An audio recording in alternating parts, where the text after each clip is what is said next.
Hey YouTubers, it's me, Lonnie Clark, Nuts for Art. I know it's been a little while since I made a video, but I have been chomping at the bits, and I think I'm actually going to use this and put this up as a radio podcast. I'm going to turn this into something. Jana over at KEPW is imploring me not to quit the podcasting. I haven't done it in a week or so. I haven't lined up any interviews. I want to rethink the radio podcasting. But I am still actively engaged and paying attention. And I guess I have two things that I want to really discuss with everybody tonight. One is, don't you guys all feel like we're being set up with this COVID-19 thing? Like, I know that it's a serious, that there are people dying, but don't you feel like that this is a kind of like geoengineering, right? The chemical spraying on an entire planet, a scientific experiment that we have never, we're testing it like throwing spaghetti on the wall to see if it's going to work. It's unconscionable that every government on the planet is telling people to stay inside, don't touch each other, don't make the old people sick because they might die. But not one word, nothing about the radioactive Olympics. In fact, when Fukushima happened 6 years ago, did a single world leader even say shelter in place for 3 weeks, stay inside for 3 weeks, don't go out for 3 weeks? Imagine if they had done that. How many kids now would not have diabetes, would not have cancer, would not have schizophrenia, would not have had thyroid cancer? I mean, I'm kind of nonplussed at the complete denial of the nuclear industry. And I'm dumbfounded. This was something I hadn't even thought about. Sellafield nuclear waste site to close due to coronavirus. Turns out at Sellafield, they have 8% of its staff tested positive. Somebody tested positive and they have 8%. They have 11,500 staff members there. The controlled shutdown of the Magnox plant in Cumbria will begin in the next few days after an outbreak of COVID-19 virus within Sellafield's 11,500 employees. So think about that. I hadn't even thought about this. All these people getting sick in these nuclear power facilities. We need people there. Like, we can't just abandon these waste sites. We are so unprepared for the mess that we have made on this planet. It's really like incomprehensible. And then on top of it all, we have probably the most incompetent people at the top of the government right now. Like, literally, they have no idea what the heck they're doing. They don't even believe in science. They think we need to be praying to baby Jesus, or, you know, they can buy their way out of this, like Trader Trump. He figures he can just buy his way out of dying. An idiot. Anyways, just the idea. But I do have to say, I hope you go to Rich Wood's page. What is Rich's website? Rich Wood has a website now. He changed the name. It's called Understanding. Let me look it up on my cell phone. Hold on just one second. It's kind of a weird name, but Rich Wood is kind of I guess what you call a backyard scientist, or, you know, a self-made man, you know, somebody like that. And he had a YouTube channel. He talks about science and he tries to explain the nuclear fusion stuff. And pretty interesting. He made a YouTube video this morning about how the benefit of this coronavirus is that it's literally giving the planet Earth a break. There is no airplanes going in the ocean. I mean, out in the sky. No major boats floating around. Like, think about the environmental break that it's called intentional understanding, except you have to put understanding is U.N.S.T.E.R.A.N.D.I.N.G. It's kind of a peculiar thing, but that's what he named its channel. I don't know if he's interested in getting followers. But his point was well taken. Think about what the COVID virus has done. It is actually, it's giving Mother Earth a break. The streets are empty. We aren't out there pissing and moaning gasoline, spewing it out all day long. The shipping lines are down 40%. And shipping lines use more fossil fuel than any other than the United States military. So think about like the lack of travel in the airlines, the lack of the shipping lines, the lack of tourism. I mean, honestly, the planet Earth is getting a big break. And yet, I mean, for me, my lifestyle hasn't actually changed that much because I'm self-employed. So I stay home all the time anyways. But what I find to be very interesting is that we're willing to lock down over a virus that gets you sick for a couple of days and does have a high risk of catastrophe for older people or people with a weak system. But we say absolutely zero with nuclear contamination. When it stays in the soil, stays in the air, stays in the rain, stays in the dirt, it stays in our food. We are about to have the nuclear radioactive Olympics. In fact, I think it was in The Guardian. I was reading the story in The Guardian about how the International Olympic Committee has committed to continuing to do the Olympics in Tokyo this summer. But they are making concessions. Listen to this. They're making concessions by not allowing tourists to be along the torch route because they don't want, in some places they could get too close to the runner and they might expose them to COVID-19. Now, does that make sense? No. You know what really does make sense? And this is what they're not telling you. That runner on the torch route from Tokyo, from Fukushima to Tokyo, because it's starting the opening. This is the kicker. The opening ceremony is going to be in Fukushima. In highly radioactive areas of Japan, they're going to be bringing in all these tourists who have just gotten over this virus that makes your system very weak, and they're going to bring them into a nuclear contaminated zone, hold off these things, but along the torch route from Fukushima to Tokyo, where the runner has to run is right through a no-go zone. 2 sections of the Newton, like he runs around it, right? In and out of it twice. That's my understanding. The no-go zone means it's like super high. They do not allow anybody to be in there. So they're going to let the guy run through there. What's he going to do? Put a face mask on while he's running through? He ought to. Honestly, in fact, he ought to have a face mask on the entire route. Like it's kind of shocking. I mean, wow. I'm literally so blown away. Like I have to say, this is why with the radio podcast, when Thomas Ackerman made that comment about, no, he doesn't really listen because it's kind of like white noise, it made me realize it is white noise. I mean, we can't keep listening to this over and over and over again.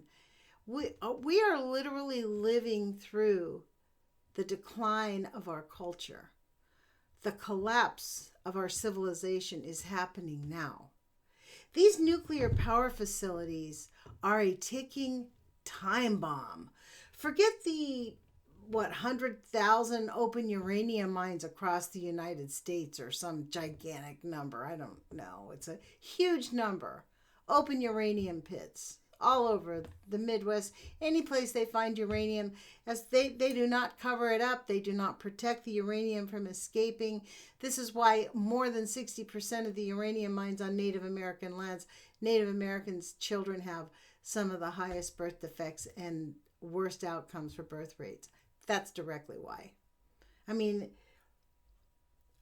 it's beyond comprehension that we are living in a time where it's so incomprehensible, we just have to check out. And now we're all like afraid to hug and shake hands because, oh God, you might give me the virus. Like, honestly, give me the virus. I don't give a crap. You know what I mean? Like, it's my dad called me up and said, well, how are you? I don't want you getting sick. And I'm like, you know what? God's not going to let me out of this one that quickly. Let's just be really clear. If I got that virus, I'd get well in 3 or 4 days because I'd be taking 40,000 milligrams of vitamin C. So, I mean,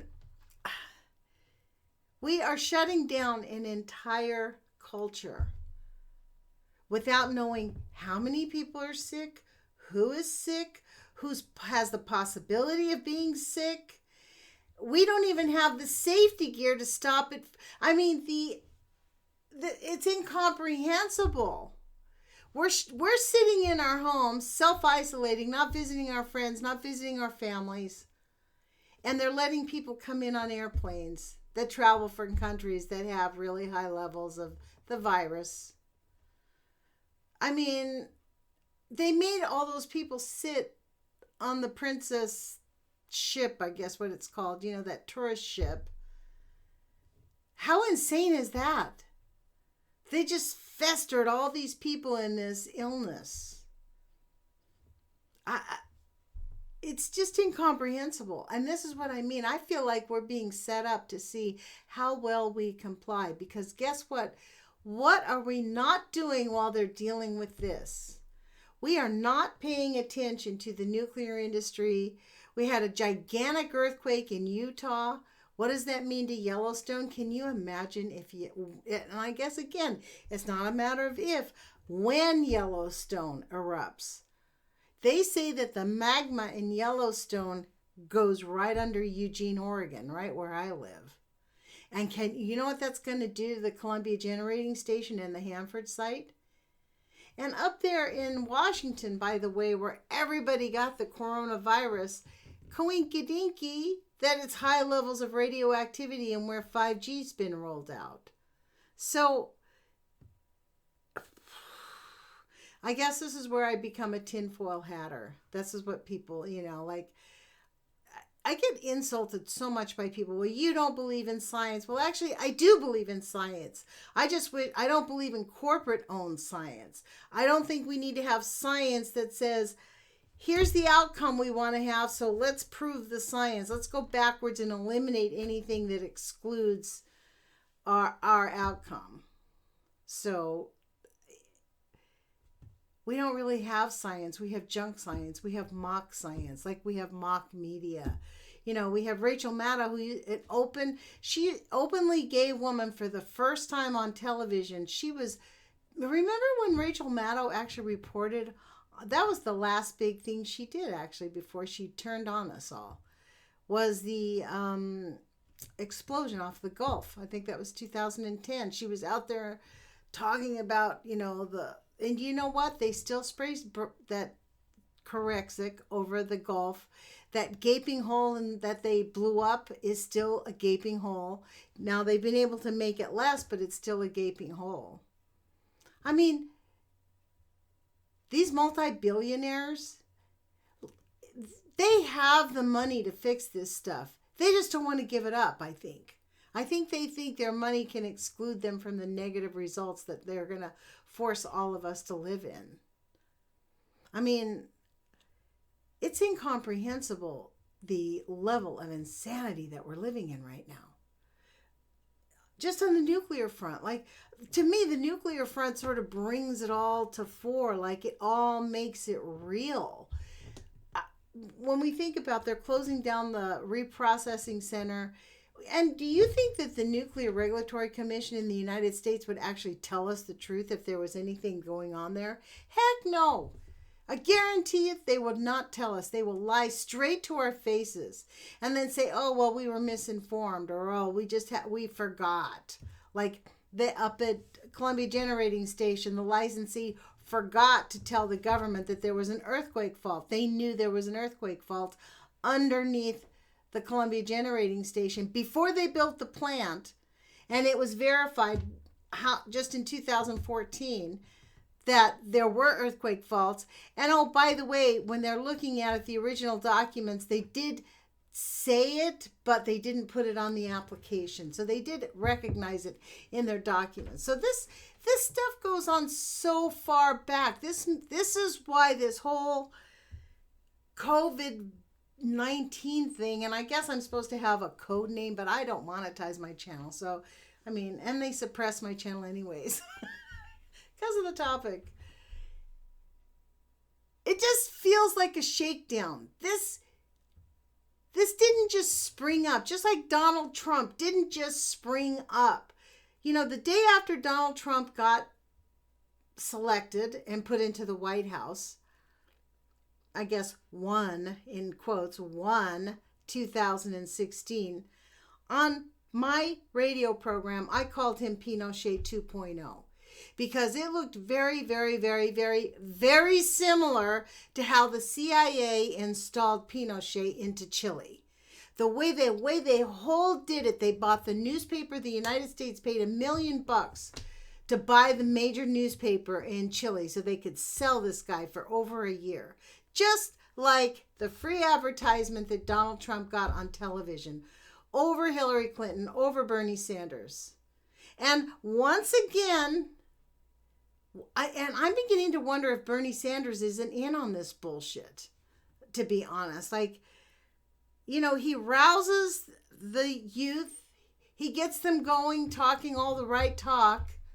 But when it comes down to sticking up for their votes, for calling out election fraud, the vote rigging that's gone down in this primary is incomprehensible. I mean, he was doubled Joe Biden in Michigan. How did he lose Michigan? Because of the machines? Because the votes weren't counted? I mean, the vote rigging is unbelievable. So it's just pure fascism. And maybe I was right a few months ago when I was really angry at Nancy Pelosi and calling her Trojan horse Pelosi, because it seemed to me that she had prosecuted the weakest impeachment case against traitor Trump to keep him in office so that he can actually by default win when they sabotage Bernie. Because that's what's going to happen. They're going to install Biden. Biden's going to be the nominee, period. Bernie can keep up a good front. We could all vote for Bernie and it wouldn't matter. The war profiteers will never let Bernie Sanders near the White House, period. If he won, he would have an accident. Let's just put it to you that way. We'd be having a whole upset. Because who runs this country is not me and you. This is not a democracy.